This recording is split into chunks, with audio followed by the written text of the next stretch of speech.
todos. Chamo-me Ana Luísa Ribeiro e estou aqui para me apresentar um pouco. Eu vou tentar ser o mais sucinta possível, porque tenho a fama de falar muito. Quando me distraio eu falo bastante. E tenho tempo curto, estou com uma janela de tempo bem curtinha para não exagerar. Então, sou Ana Luísa Ribeiro e o meu percurso de vida é um percurso de vida natural como qualquer pessoa, mas que quando era nova, quando era pequenina, eu era uma pessoa que não tinha nada definido.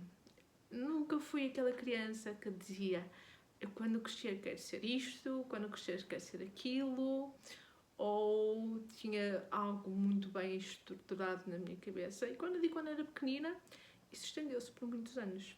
Não se estendeu só ali. Durante anos, seja já com 12, já com mais idade, já adulta, a pergunta de quem eu era, ou quem eu sou, o que é que eu gosto, é algo que parece completamente desconectado, ou parecia completamente desconectado. Eu achava isso muito estranho, porque eu não via, ou aparentemente eu não via outras pessoas com as mesmas dúvidas que eu.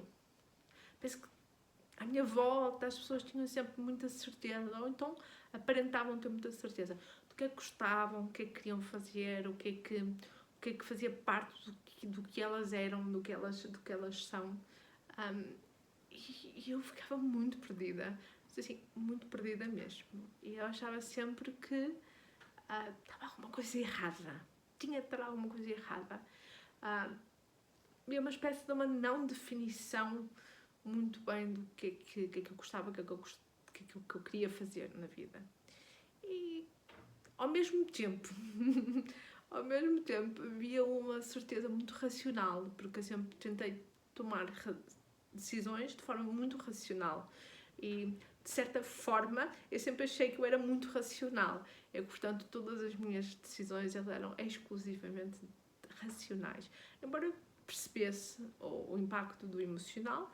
Na minha cabeça, não. Quando eu tomava uma decisão, para além de demorar um século a tomar qualquer decisão importante, ou até algumas não tão importantes, mas assim, decisões, não é uma coisa que era rápida, e não é uma coisa que é rápida. É lento a tomar decisões, e quando as tomavas de um local de certeza. Eu podia demorar muito tempo a tomar uma decisão, ou posso demorar muito tempo a tomar uma decisão, mas quando a tomava era assim, muito certa, muito forte, raramente voltava atrás.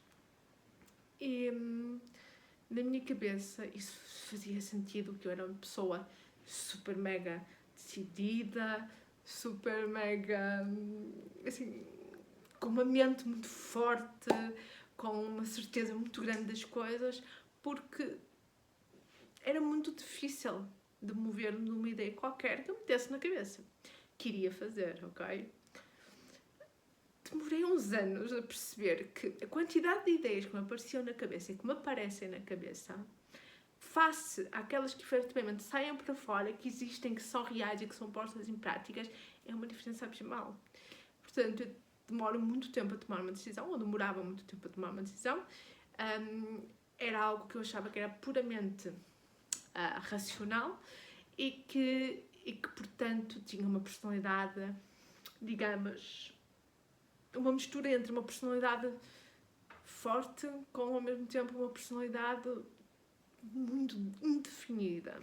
Só que essa indefinição eu sentia quase como um erro aqui no chip cá dentro. Não podia ser tão indecisa. Embora tentava não passar essa indecisão para fora, tentava não mostrar muito destas idas e voltas com decisões, com ideias, com construção na minha cabeça, porque raramente se iam cá para fora, raramente eram postas no mundo, a maioria das minhas ideias, e demorei uns anos e um trabalho de muito estudo, de muito autoestudo, de muito trabalho interno, a perceber que, primeiro, não era um bicho um bicho de 7 cabeças, é igual a muita gente que existe. Muita gente tem o mesmo perfil, tem as mesmas dificuldades de definição, muita gente tem as mesmas dificuldades em entender quem ela é, quem é que ela quer ser, e muita gente tem a mesma dificuldade em tomar decisões, ok?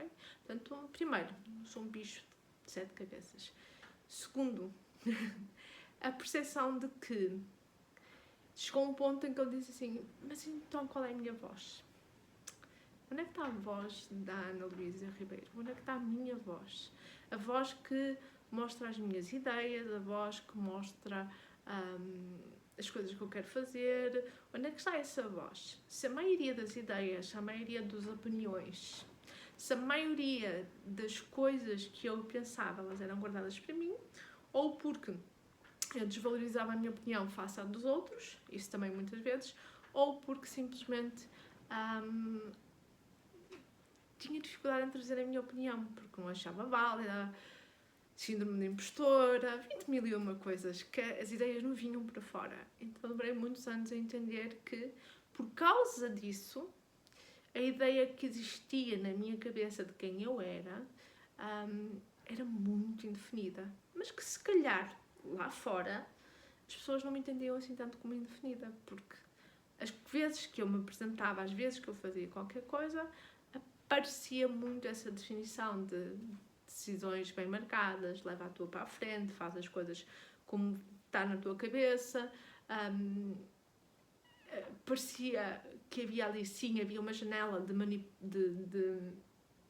uma janela possível de condicionamento dos outros para comigo, mas que se calhar não era assim tão forte quanto isso. E cheguei ao ponto então que e a minha voz, eu tenho voz, eu mostro a minha voz, não é ter voz, eu mostro a minha voz, eu mostro a minha opinião, eu mostro a minha existência no mundo. Não mostrava. E ainda, gosto muito de ficar pela calada no silêncio do cantinho. Sou aquela que raramente quer ser o centro das atenções. E que escorrega muitas vezes a ser o centro das atenções. Não sei porquê, mas muitas vezes era o centro das atenções e nunca gostei de ser centro das atenções. Nunca. Sempre senti muito desconfortável neste local de atenção. Portanto, na minha cabeça, durante muitos anos, o caminho certo era não mostrar muito, não falar muito, porque como eu não tinha muitas certezas, ou então as poucas certezas que eu tinha eu achava que eram completamente contrárias à maioria das pessoas, tinha muitas opiniões vincadas, diferentes, então optava por não falar, não mostrar, não ser eu. Basicamente, era isso. É não ser eu, não existir propriamente lá fora. Então, cheguei ao ponto que, ok, mas então quem é que tu és? O que é que tu tens que fazer para saber quem tu és? Porque eu não sabia. É que eu não sabia mesmo. Cheguei ao ponto de não saber o que é que eu gostava, porque eu gostava de tudo. O que é estúpido. Não é verdade.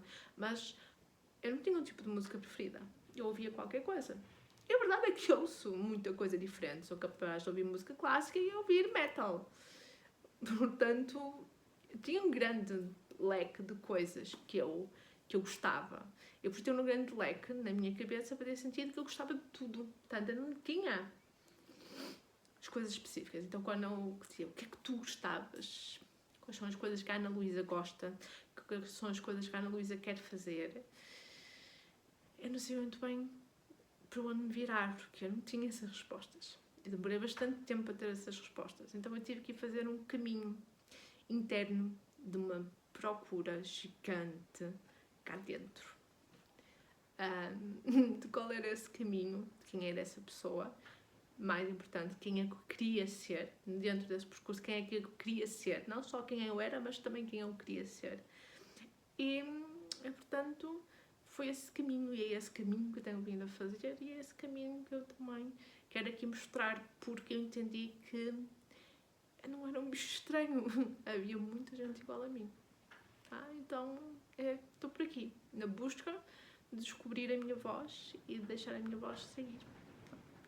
Até a próxima.